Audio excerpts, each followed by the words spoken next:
ആണ്. സത്യം പറയാം, ഇപ്പൊ തന്നെ മനസ്സിലായില്ലേ, എനിക്ക് നിന്റെയൊക്കെ പേര് പോലും അറിയത്തില്ല. 3 വരുന്നത് ബിജു ചേട്ടനോ എന്ത് ചേട്ടനെ, ഇവനൊക്കെ ഏതവനാന്ന് എനിക്ക് തന്നെ അറിയത്തില്ല ഇവന്റെയൊക്കെ പേര്. പിന്നെ അപ്പൊ അതിനറിയാം. ഹനാൻ പറഞ്ഞ പഴയ കഥകൾ വീണ്ടും വോയിസ് ആയിട്ട് കുത്തിപ്പൊങ്ങുന്നുണ്ട്. പലരും അത് ഇടുന്നുണ്ട്, പലരും അത് എൻജോയ് ചെയ്യുന്നുണ്ട്. നേരത്തെ എൻജോയ് ചെയ്തിട്ടുണ്ട്. ലോകത്തില് ഞാൻ മാത്രമാണല്ലോ. എല്ലാവർക്കും നമസ്കാരം. അങ്ങനെ നമ്മുടെ രണച്ചേച്ചി അവസാനം പ്രതികരിച്ചിരിക്കുകയാണ് സുഹൃത്തുക്കളെ. പ്രതികരിക്കാൻ വേണ്ടിയിട്ട് 1 വർഷത്തോളം എടുത്തു. എന്തിന്? അതായത് നമ്മുടെ ഹനാൻ പറഞ്ഞിട്ടുള്ള ആ ഒരു സംഭവമില്ലേ, നീ അബോർഷൻ ചെയ്തില്ലേടി, അവള് മറ്റേ അബോർഷൻ ചെയ്തു എന്നുള്ളൊരു കേസ് ഹനാൻ പറഞ്ഞിട്ടുണ്ടായിരുന്നു. നമ്മളാരും പറഞ്ഞില്ല കേട്ടോ. ഇതിന് പ്രതികരണമായിട്ട് 1 വർഷം കഴിയേണ്ടി വന്നു. അല്ലെങ്കിൽ എല്ലാവർക്കും ഉള്ള മറുപടി സ്പോട്ടി തന്നുകൊണ്ടിരുന്ന റണാസുന 1 വർഷം കഴിഞ്ഞിട്ട് വന്നിരിക്കാണ്. അതിനിപ്പോ ഞാനെന്താ അബോർഷനായ നിനക്കെന്താടാ, നിനക്കൊക്കെ നാണോ ഇല്ലാടാ, എന്തോന്നടേ എന്നടാ പണി വെച്ചിരിക്കെ. ഈ പറച്ചിലിൽ നിന്ന് തന്നെ മനസ്സിലാക്കും ഹനാൻ പറഞ്ഞത് ഏതാണ്ടൊക്കെ സത്യമാണെന്ന് തോന്നിപ്പോവും. ആ രീതിയിലാണ് രണാസുനയുടെ മറുപടി കേട്ടപ്പോ എനിക്ക് ഫീൽ ചെയ്തത്. ഞാൻ ഹനാൻ എന്ന് പറഞ്ഞപ്പോ ഞാൻ ദൈവമേ ഹനാൻ ഷാ അവനെ ഇതിൽ പിടിച്ചിട്ട എന്നുള്ള രീതിയിലാണ് ആദ്യം കണ്ടത് കേട്ടോ. ഫസ്റ്റ് ആ വീഡിയോ കണ്ട സമയത്ത് ദൈവം ഹനാൻ ഷാ ഇവനെന്ത് പറ്റി, ഇവനെന്തിന് എന്റെ ഇടയിൽ പിടിച്ചിരുന്നു എന്ന് പറഞ്ഞ് അന്താളിച്ചിരുന്നപ്പോഴാണ് ആ ഹനാനല്ല ഈ ഹനാൻ. ഇത് മറ്റേ ബിഗ് ബോസിലൊക്കെ പോയിട്ടുള്ള പണ്ട് മറ്റേ മീൻ റോട്ടിലിരുന്ന് വിറ്റ് വൈറലായ ഹനാനില്ല, ആ ഹനാനെ പറ്റിയിട്ടാണ് ഈ രണാസുന പറയുന്നത്. എന്നാലും വീഡിയോയിലോട്ട് കിടക്കുന്നതിന് മുന്നേ എല്ലാവരും ലൈക്ക് അടിക്കുക. രണാസുനെ വെറുക്കുന്നവർ ലൈക്ക് അടിക്കാൻ പറഞ്ഞു കഴിഞ്ഞാൽ ലൈക്ക് നേരെ 1000, 2000, 3000 ഒക്കെ കടന്നങ്ങ് പോവുകയാണ്. ഞാൻ തന്നെ അന്താളിച്ചിരുന്നു, ഇത്രയും പേരാ ഇവിടെ വെറുക്കുന്നവർ എന്നിങ്ങനെ ഇരുന്ന് ആലോചിച്ചു. അത് പോട്ടെ, അതവിടെ നിൽക്കട്ടെ. അപ്പൊ നിങ്ങൾക്ക് നിങ്ങളുടെ ഇഷ്ടം പോലെയൊക്കെ ചെയ്യാം. സബ്സ്ക്രൈബ് ചെയ്യാത്തവർക്ക് സബ്സ്ക്രൈബ് ചെയ്യാം. ഹൈപ്പ് എല്ലാവർക്കും കൊടുക്കാൻ പറ്റുന്നില്ല, പറ്റുന്നവരൊക്കെ കൊടുക്കുക. അതുപോലെ ചിലവർ പറയുന്നുണ്ട് കമന്റിൽ 100 ലൈക്ക് തന്നടാ, 100 ലൈക്ക് തന്നടാ. വാരിക്കോരി തരല്ലേ ഇങ്ങനെ, ഞാൻ വീർപ്പ് മുട്ടിപ്പോവും. എന്തായാലും നമുക്ക് വച്ചടി കയറ്റുമായിരിക്കും. താമസിപ്പിക്കേണ്ട രണാസുനയുടെ മെഴുകളിലോട്ട് കയറാം. മെഴുകുന്നതിന് മുന്നേ രണാസുനെ നിങ്ങളൊന്ന് ശ്രദ്ധിച്ചു നോക്കി നോക്കും. ആ മുഖത്തൊരു കുണ്ഠിതമില്ലേ, എന്തോ ഒരു ദുഃഖം ആ മുഖത്ത് ഒളിഞ്ഞിരിപ്പുണ്ട്. ഞാനിപ്പോ അത് കാണിച്ചു തരാം. ഹനാൻ പറഞ്ഞ പഴയ കഥകൾ വീണ്ടും വോയിസ് ആയിട്ട് കുത്തിപ്പൊങ്ങുന്നുണ്ട്. ഹനാൻ പറഞ്ഞ പഴയ കഥകൾ, അതായത് കഥകൾ ആണ് ഉള്ളതാണ് എന്നുള്ള സംഭവം പറയാതെ പറഞ്ഞു വയ്ക്കുന്നുണ്ട്. രണാസുന നീ കിടന്ന് മെഴുകണ്ട.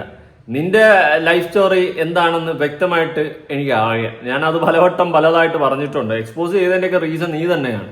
അല്ലാണ്ട് നിന്റെ കുടുംബത്തിൽ കയറി നമ്മൾ ആരും കളിച്ചിട്ടില്ല. നീ തന്നെ സോഷ്യൽ മീഡിയയിൽ വന്നിട്ട് പല പച്ചക്കള്ളങ്ങളും വിളിച്ചു പറയുമ്പോൾ അതിന്റെ സത്യാവസ്ഥ നമ്മൾ പുറത്തുകൊണ്ടുവന്ന് അവസാനം കൊണ്ടുവന്ന് നീ മൂഞ്ചി. അതുപോലെയാണ് ഹനാൻ നിന്നെ കുറിച്ചിട്ടുള്ള ഈ ഒരു കേസ് വിളിച്ചു പറഞ്ഞിട്ടുള്ളത്. എന്നിട്ട് ഇപ്പൊ വന്നിരുന്നങ്ങ് മെഴുകുക. മെഴുക നോക്കട്ടെ നിന്റെ മെഴുകല്ലേ. പലരും അത് ഇടുന്നുണ്ട്, പലരും എൻജോയ് ചെയ്യുന്നുണ്ട്. പിന്നെ നിന്റെ അബോർഷൻ കഥ എടുത്ത് വെച്ച് നമ്മൾ നാളെ മുതൽ മറ്റേ DJ പാർട്ടിയിൽ എടുത്തിട്ട് ഡാൻസ് കളിക്കും. ബോഡി എൻജോയ് ആയത് എന്താ, നീ എന്നാ ഗീരവത്താടി പറയുന്നത് എൻജോയ് ചെയ്യുന്ന. പിന്നെ നമ്മളിനി കോവിലിൽ പരിപാടി വരുമ്പോഴോ അതുപോലെ എന്തെങ്കിലും ഫംഗ്ഷൻ വരുമ്പോൾ പാർട്ടി DJ ഒക്കെ സെറ്റ് ചെയ്യുമ്പം നിന്റെ മറ്റേ അബോർഷൻ കഥ എടുത്ത് പ്ലേ ചെയ്യാം. എനിക്ക് പോടായി തള്ളി മറിക്കാതെ, എനിക്ക് പോടായി. സഹതാപത്തിന് വേണ്ടിയിട്ടാണ് 2 ദിവസം കഴിയുമ്പോൾ വീണ്ടും ഋതപ്പനെ കൊണ്ടുവന്ന് നിൽക്കും. മഞ്ഞേ കിട്ടാൻ തക്കിട്ട് വാവ. അത് മിക്കവാറും അടുത്ത പള്ളി വേറെ വഴി കൂടി വരും. മൊത്തത്തിൽ നീ എവിടെ കൈ വെച്ചാലും ഇപ്പൊ തേഞ്ഞൊട്ടിക്കൊണ്ടിരിക്കണല്ലോ രണാസുന. ലോകത്തില് ഞാൻ മാത്രമാണല്ലോ, ഇനിയിപ്പൊ അങ്ങനെ ചെയ്താലും ചെയ്തൊരു പെണ്ണല്ലേ. ഇന്നില്ലേ ലോകത്ത് ഞാൻ മാത്രമാണല്ലോ, അതിപ്പോ ചെയ്താലും ഞാൻ മാത്രം ഒരു പെണ്ണ്. അതല്ലേ ഒന്നുകൂടി കേൾക്ക, എനിക്കത് ഇഷ്ടപ്പെട്ട ഡയലോഗ്. എൻജോയ് ചെയ്യുന്നുണ്ട്, നേരത്തെ എൻജോയ് ചെയ്തിട്ടുണ്ട്. ലോകത്തില് ഞാൻ മാത്രമാണല്ലോ, ഇനിയിപ്പൊ അങ്ങനെ ചെയ്താലും ചെയ്തൊരു പെണ്ണല്ലേ. Okay set. ഇനിയിപ്പൊ അങ്ങനെ ചെയ്താലും ചെയ്തൊരു പെണ്ണ്. Okay set. അപ്പൊ നീ തന്നെ സമ്മതിച്ചു എന്റെ പൊന്നടാവേ നീ ആഘോഷം ചെയ്തിട്ടുണ്ടെന്ന്. എടാ എനിക്ക് നിന്റെ ഈ ആഘോഷ കഥ എടുത്ത് വെച്ചിട്ട് ആഘോഷിക്കൊന്നുമില്ല. പക്ഷേ നീ കാണിക്കുന്ന കുന്തളിപ്പുകളും നിന്റെ കൂടെ നിന്നവർ തന്നെ നിന്റെ കുതുകാല് വെട്ടിയിട്ട് നിന്റെ കഥകളെടുത്ത് പുറത്ത് നാട്ടുകാരെ അറിയിക്കുന്നു എന്നുള്ളൊരു കാര്യം നീ മനസ്സിലാക്കണം. അതുപോലെ നീ എനിക്കിട്ട് ഇൻഡാസ് ഉണ്ടാക്കും പോലെ നീ അവർക്കിട്ട് ഇൻഡാസ് ഉണ്ടാക്ക്. അല്ലെങ്കിൽ മറ്റുള്ള വ്ളോഗേഴ്സിനെതിരെ നീ ഇവിടെ കിടന്ന് കൊണാന്ന് സംസാരിക്കുന്നത് പോലെ എന്തുകൊണ്ട് ഹനാനെതിരെ ശക്തമായിട്ട് നീ റിപ്ലൈ പറയുന്നില്ല? നീ ഹനാനെ ഒരു പൊടി പോലും കുറ്റം പറയുന്നില്ല. പകരം അതെടുത്ത് റിയാക്ട് ചെയ്ത ആൾക്കാരാണ് നീ പറയുന്നത്. അതിന്റെ റീസൺ എന്താ? ഹനാനെ പറഞ്ഞു കഴിഞ്ഞാൽ അവള് വീണ്ടും അടിച്ച് അണ്ണാക്കി തന്ന് കയറ്റി വിടുമെന്ന് നിനക്കറിയാം. നിന്റെ പല കഥകളും അവളെടുത്ത് വിളിച്ച് വെളിയിൽ പറയും. അതുകൊണ്ടാണ് നീ ഹനാനെ കുറ്റം പറയാതെ അതെടുത്ത് റിയാക്ട് ചെയ്ത വ്ളോഗേഴ്സ് നാണം ഉണ്ടോടെ നിനക്കൊക്കെ ഈ ഒരു സെറ്റപ്പ് നീ പിടിക്കുന്നത്. നിനക്കറിയാം ഹനാൻ കൈവച്ച് കഴിഞ്ഞാൽ നീ മൂഞ്ചു വന്ന്. അതുകൊണ്ട് മൂഞ്ചാതിരിക്കാൻ വേണ്ടിയിട്ടാണ് നീ ഇങ്ങനെ മൂഞ്ചി വർത്തമാനം പറയുന്നതെന്നാണ് ഞാൻ മനസ്സിലാക്കിയത്.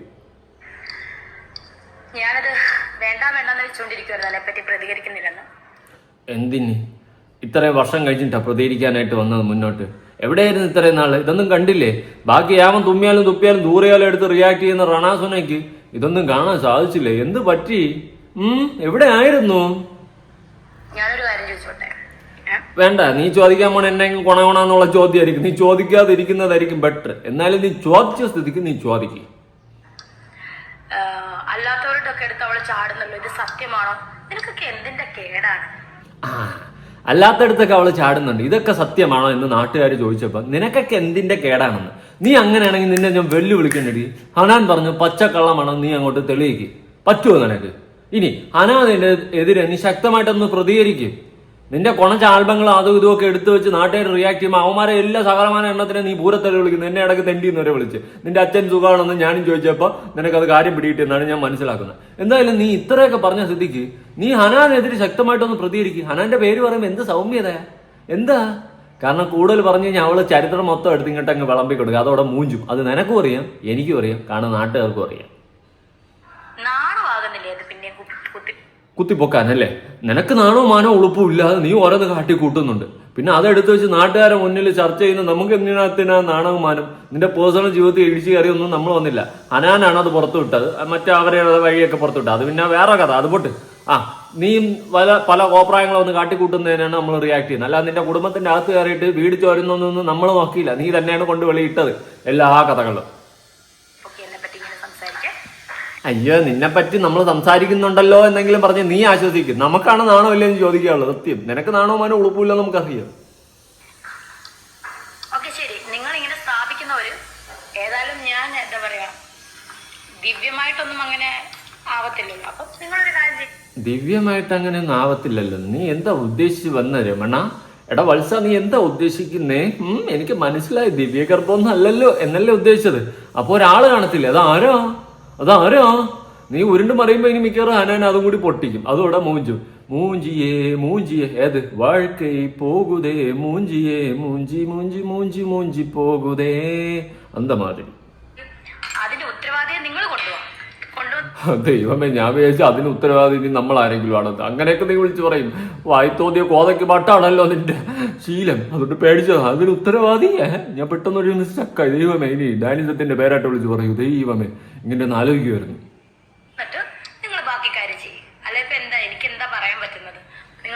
നീ സകലമായ കാര്യങ്ങൾക്ക് നീ അങ്ങോട്ട് പ്രതികരിച്ച് പറയുന്നുണ്ടല്ലോ. പിന്നെ നിനക്ക് ഇതിന് എന്നായെങ്കിലും പറഞ്ഞാൽ നിനക്ക് എന്നാടി ചൊരുക്ക്, എന്തെങ്കിലുമൊക്കെ പറ. ഹോസ്പിറ്റലിൽ പറയുന്നു, അങ്ങനെ ചെയ്തെന്ന് പറയുന്നു. ഞാൻ ഇതിനെ പറ്റി പ്രതികരിക്കാതിരിക്കുവായിരുന്നു. കാരണം പ്രതികരിച്ചു കഴിഞ്ഞാൽ അവള് വീണ്ടും സത്യം വിളിച്ചു വന്ന് വീണ്ടും അണ്ണാക്കി പിരിവെട്ടി ഇരിക്കേണ്ട അവസ്ഥ നിനക്കുണ്ടാവും.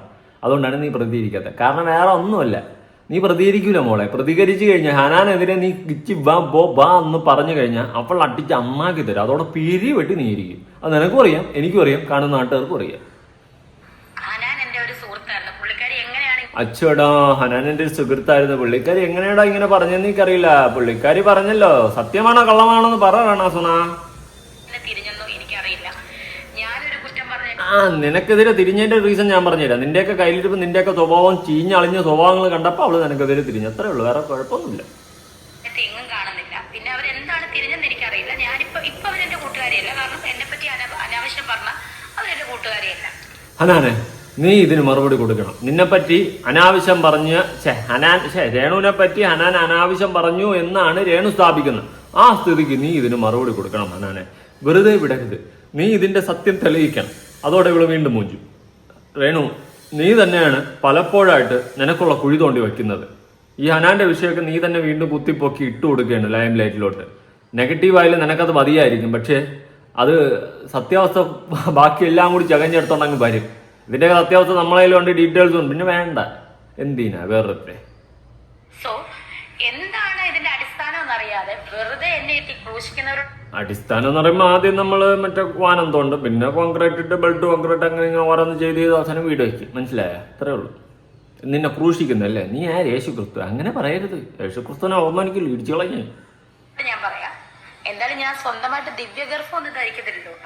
അപ്പൊ അതിനർത്ഥം ഹനാൻ പറഞ്ഞത് സത്യമാണെന്ന്. അപ്പൊ നീ സ്വന്തമായിട്ട് ദിവ്യഗർഭം ധരിച്ചില്ല, ആരോ ഗർഭിണിയാക്കി അബോർഷൻ ചെയ്തു എന്നുള്ള ഒരു കാര്യം ഹനാൻ പറഞ്ഞത് ശരിയാണെന്നുള്ള രീതിയിൽ തന്നെയാണ് നീ ഇപ്പൊ സ്ഥാപിക്കുന്നത്. മനസ്സിലായല്ല? നാട്ടുകാരെ ഓടിവായോ, കണ്ടോ രനാസുന പറയുന്നത്? ഇതാ നിങ്ങൾ കേൾക്കാനായിട്ട് ഞാനൊരു കാര്യം പറയുകയോ. നിങ്ങൾക്കായൊരു കുഞ്ഞ് പറഞ്ഞിരിക്കുന്നു.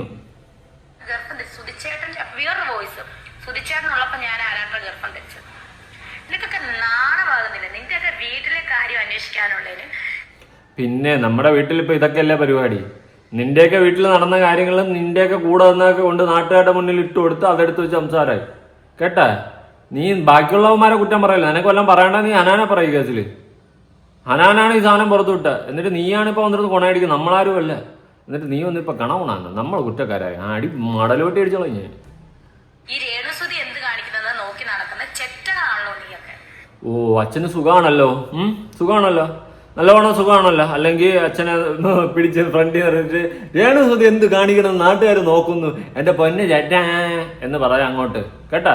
ബാക്കിയുള്ളമാരായിട്ട് ഉണ്ടാക്കുമ്പോഴേ അങ്ങോട്ട് കിട്ടും. നോക്കിയും കണ്ടോക്കി ഇരുന്നോ, അല്ലെങ്കിൽ വീണ്ടും അടുത്ത കഥകളൊക്കെ പുറത്തിങ്ങ് വരും. അത് നിന്റെ അടുത്താണ് നമുക്ക് ചോദിക്കാനുള്ളത്. നിനക്ക് നാണോ മാനോ ഉളുപ്പും ഇല്ലേ എന്ന്. നിനക്കത് മൂന്നും ഇല്ലെന്നും നമുക്കറിയാം. വരാന്ത പോലും കണ്ടിട്ടില്ലാത്ത എവിടെ സ്കൂളിന്റെ.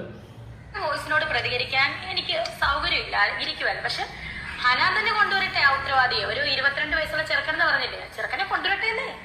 ഇനി സുനിയേട്ടൻ 22-ാം വയസ്സിലായിരിക്കുമോ? അന്ന് രേണുവിന് എത്രയാ? രേണുവിന് എന്തോ നിങ്ങൾ തന്നെ കാൽക്കുലേറ്റ്, എനിക്കറിഞ്ഞൂടാ. പിന്നെ പണ്ടത്തെ ഒരു വോയിസ് ഞാൻ അറിഞ്ഞില്ല, ഫിറോസിക്കാടെ ഒരു വോയിസും ഇട്ടെന്ന് ഞാൻ അറിഞ്ഞ. CC ക്യാമറ കണ്ടെങ്കിൽ കൊണ്ട് വരട്ടെ ആണിനെ. ആണില്ലാതെ പെണ്ണ് ഗർഭിണിയാകത്തില്ലല്ലോ. അപ്പൊ നിനക്കറിഞ്ഞൂടെ? നീ നമ്മളെടുത്താ ചോദിക്കണേ. നിനക്കറിയത്തില്ലേ ഇതെന്തുവാ ഇങ്ങനെ മറിമായം? നീ നമ്മളെടുത്ത് ചോദിച്ചു കഴിഞ്ഞാൽ എന്താ മുഖം മൂടിയിട്ട് തന്നാ? എന്തുവാടെ ഇത്? എനിക്കൊന്നും മനസ്സിലാവില്ലെന്ന് വിചാരിക്കരുത്. ഇപ്പൊ നമ്മൾ കണ്ടുപിടിക്കണോ ഇനി? എനിക്ക് ചെയ്യായിരുന്നു ഇമാതിരി ചീപ്പ് പരിപാടിയൊന്നും ഞാൻ ചെയ്യത്തില്ല. എല്ലാരും കൂടി കൊണ്ടുവന്ന് ഓരോരുത്തരോട്ട് കൊണ്ടുവന്ന് നീ ഇത് എന്ത് പറയും? ആരെ സെലക്ട് ചെയ്യും?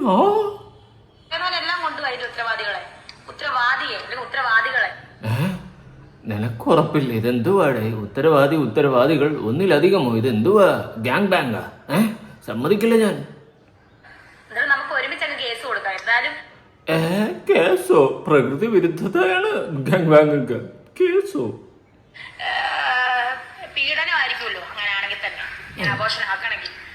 അങ്ങനെ സംഭവിച്ചു. ഇപ്പൊ അങ്ങനെ ആക്കിയ അപ്പൊ എന്തൊക്കെയുണ്ട്? എന്തുപാടെ ഇത്?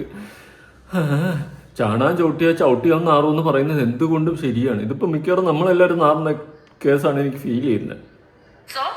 ഇനി ഇതിനെ പറ്റി പറഞ്ഞെങ്കിൽ നീക്ക് ആണുങ്ങളാണെങ്കിലും പെണ്ണുങ്ങളാണെങ്കിലും ഉത്തരവാദിയെ കൊണ്ടുപോവാ, മനസ്സിലായല്ലോ? അപ്പൊ നമുക്ക് അവിടെ വെച്ച് കാണാം. Okay set. എവിടെ വെച്ച് കാണാന്നാണ് രേണാസുനെ ഉദ്ദേശിച്ചത്? അവിടെ വെച്ച് കാണാന്നൊക്കെ പറഞ്ഞു. എവിടെ വെച്ച് സത്യം അമ്മച്ചാണ് എനിക്കറിഞ്ഞൂടെ എവിടെ വെച്ച് കാണാന്ന് പറഞ്ഞേ? ഇതിലെല്ലാം കൊള്ളാം. രേണാസുനെ പറയുന്നത് ഉത്തരവാദിയൊക്കെ കൊണ്ടുവരണമെന്നാണ്.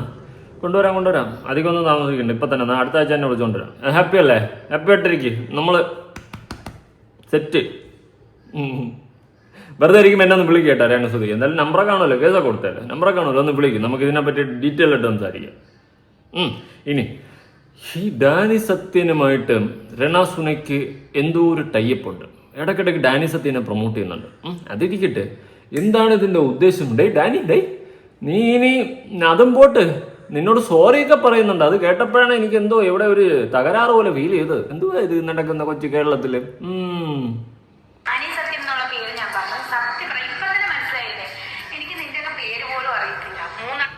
നിനക്കൊരു തേങ്ങ അറിയത്തില്ല. നീ ഇവിടെ ഒന്നുമല്ല ജീവിക്കുന്നത്, നീ ആഫ്രിക്കയിലാണ് ജീവിക്കുന്നത്. വലിയ വലിയ വനാന്തരങ്ങളില് വലിയ വലിയ കാട്ടിൽ ഒന്നുമില്ല.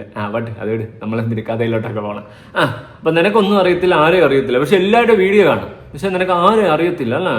അയ്യോ, ഡാനി സത്യന് മാത്രമേ എനിക്ക് അറിയത്തുള്ളൂ. അതെന്തുവാടി? എന്തൊറ്റി ഡാനിയോട്ട്? എന്താണ് ഡാനി കൊച്ചു കള്ള? ഞാൻ ഒന്നും അറിയുന്നില്ല എന്ന് വിചാരിക്കില്ല. 2 ദിവസം വിളിച്ചില്ലെന്ന് വെച്ചിട്ട് അത് ശരിയാവൂല കേട്ടോ ഇടപാടുകള്.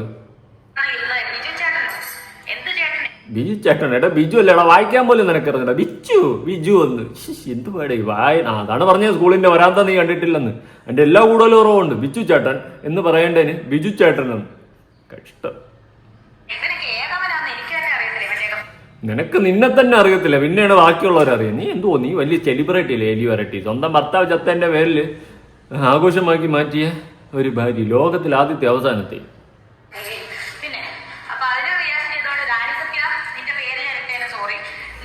എടാ, ഡാനി സത്യം നിന്നോട് സോറി പറഞ്ഞടാ. എന്താണ് കൊച്ചു കള്ളൻ, ഞാനൊന്നും അറിയുന്നില്ല എന്ന് വിചാരിക്കല്ലേ രാമനാരായണ. ആരെടാ നമ്മുടെ രണ്ണുവിനെ ശവം എന്ന് വിളിച്ച? ജീവിച്ചിരിക്കുന്ന ശവം എന്നല്ലേ പറയേണ്ടത്? ജീവിച്ചിരിക്കുന്ന അങ്ങനെയല്ല. എന്ത് ആരാടാ ശവം എന്നൊക്കെ വിളിച്ച? മോശമായിപ്പോയി, എന്തായാലും മോശമായിപ്പോയി. അല്ലിപ്പോൾ ആഗ്രഹം പറഞ്ഞതായിരിക്കും. പോട്ട്. അല്ല അതിന് നീ എന്തിനും ഇങ്ങനെ ചരിച്ചു പിടിച്ച് വേറൊക്കെ കാണിക്കുന്ന? കൊച്ചു കേളി പുതിയ അരിഞ്ഞാണം കാണിച്ചായിരിക്കും. എന്ത് മുത്തൊക്കെ കൊഴിഞ്ഞു വിട്ടി. എന്തായാലും ആവട്ടെ. മെമ്പർഷിപ്പൊക്കെ ഇങ്ങനെ അടിപൊളിയായിട്ട് പോവല്ലേ? Set all set. ഓ ഇപ്പൊ ശവമായിട്ടില്ല. എന്തായാലും ഞാൻ എന്തായാലും ഉടനെ മരിച്ചു കഴിഞ്ഞിട്ട് നമുക്ക് ശവമാക്കാം. നല്ലതാ കേട്ടോ.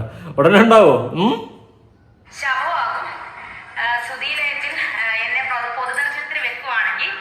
പൊതുദർശനത്തിനോ നിന്നെ? അതിന് നീ ആര് മാർപ്പാപ്പയാ പൊതുദർശനത്തിന് വെക്കേ? ബോടേ പൊതുദർശനത്തിന് വെക്കാൻ പറ്റിയ സാധനം ഇതെന്തിനാ? എന്തെന്ന് പറഞ്ഞ് ഇതിനെ പൊതുദർശനത്തിന് വെക്കും? മെമ്പർഷിപ്പ് ഉണ്ടെന്ന് പറഞ്ഞുകൊണ്ടാ? അയ്യോ ഇനി മെമ്പർഷിപ്പ് ആര് തിരിഞ്ഞു നോക്കുമെന്ന് പറഞ്ഞുകൊണ്ടാ പൊതുദർശനത്തിന് വെക്കുന്നത്? തോന്നടേ ഇത് കുറെ ഉടായ്പകൾ.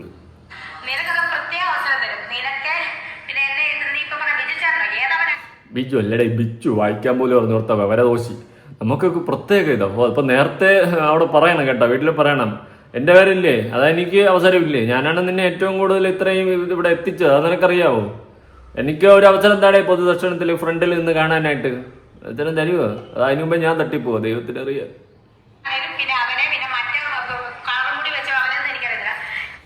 കളർ മുടി വെച്ചവനാണ് ബിച്ചു, അവനാണ് ബിജു എന്ന് നീ പറഞ്ഞത്. ഇപ്പൊ എന്തുവാ ഇതിങ്ങനെ?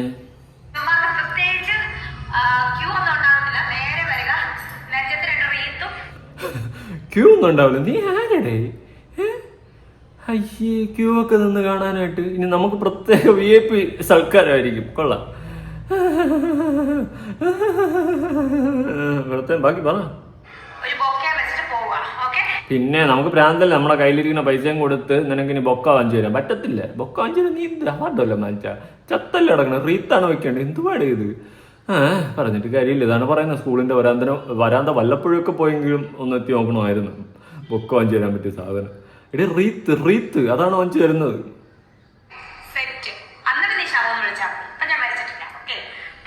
ജീവിച്ചിരിക്കുന്ന ഒരു ശവമായിട്ടാണ് ഞാൻ കാൽക്കുലേറ്റ് ചെയ്തിട്ടുള്ള. കുഴപ്പമില്ല.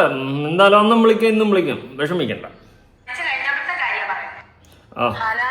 ഞാൻ നിൽക്കട്ടെ കേട്ട് ഉടനെ ഉണ്ടാവോ? എനിക്ക് നേരത്തെ തന്നെ ഒരു അടിപൊളി റീത്തൊക്കെ ഓർഡർ ചെയ്യാൻ വേണ്ടിയിട്ടാണ് കേട്ടോ. നല്ലൊരു കലക്കൻ റീത്ത് ഓർഡർ ചെയ്യാൻ വേണ്ടിയിട്ടാണ്. പിന്നെ അല്ലാണ്ട് എന്ത് പറയാൻ? പറഞ്ഞിട്ട് കാര്യമില്ല. കഴിവില്ലാത്തവരെ സമൂഹം അംഗീകരിക്കത്തില്ല. ഇനി കള്ളും കുപ്പിയും കണ്ണും കുപ്പിയും. എന്ത് കള്ളുപെണ്ണും കണ്ണും കുപ്പിയും. ഇതിനേക്കാളും നല്ലത് കള്ളിപ്പെണ്ണും കന്നും കുട്ടിയും ഇടുന്നതായിരുന്നു. ദാസപ്പം താ നിൽക്കുന്നുണ്ട്. ഏത് മൂട്? ഓണം മൂട്. ഇവന്റെ ഇടുപ്പിലെന്താ ഇത്? കയറും കെട്ടി നിൽക്കുകയാണ്. കൊച്ചു കള്ളൻ ബെഡല്ല മൂഞ്ചൻ. ഈ മാലിലക്കണ്ണനും ഉണ്ടായിരുന്ന അറിയില്ല. RJ ലച്ചു ഇപ്പം ഇത്ര ഞാൻ ഇമ്മറ ഉക്കുറു വെള്ളം കുടിക്കണം എന്നാണ് ഞാൻ അറിഞ്ഞത് കേട്ടാ. കള്ളം കുപ്പിയും കള്ളിപ്പെണ്ണും ഒക്കെ മൂഞ്ചി ഇരിക്കുകയാണ്. എക്സൈസ് കേസെടുത്തെന്നൊക്കെ പറയുന്നുണ്ട്. നോക്കാം. Coming on 26th. അപ്പൊ ഇന്ന് ഇറങ്ങിയല്ലേ? അയ്യോ ഇതേതാ ഇവനൊക്കെ? ഇവനൊന്നും വേറെ ജോലിയില്ല. പ്രൊഡ്യൂസർ. അയ്യോ ഇവന് പൈസ ചുമ്മാ അടക്കണം. ഇങ്ങേരും ഉണ്ട്. രജി ദേവദാസിനും ഇങ്ങേർക്കൊക്കെ ചുമ്മാ പൈസ അടക്കണം എന്ന് പറഞ്ഞു. പ്രൊഡ്യൂസ് ചെയ്ത് വെച്ചിരിക്കണം. നമ്മുടെ ലച്ചു തായിക്കാണ്. അത്യാവശ്യം ഐശ്വര്യമെങ്കിലും ഉണ്ട്. അതിനനുസരിച്ചിട്ടുള്ള വല്ല പടവും എടുത്ത് ജീവിക്കണമെന്നില്ല. ഈ കാട്ടപരാധങ്ങളെയൊക്കെ വെച്ചിട്ട് അപരാധ പടങ്ങളും എടുത്ത് നശിച്ച് നാറാണത്തായി നടക്കുന്നുണ്ട്. എന്തായാലും കള്ളും കുപ്പിയും കണ്ടും കുട്ടിയൊക്കെ അവിടെ കിടക്കുന്നുണ്ട്. എന്തായാലും നിങ്ങളുടെ അഭിപ്രായങ്ങളൊന്ന് കമന്റ് ചെയ്യുക. ഈ ഹനാനെ പറയാൻ നമ്മുടെ റണാസുനയ്ക്ക് നല്ല മടിയുണ്ട്. വേറൊന്നുമില്ല.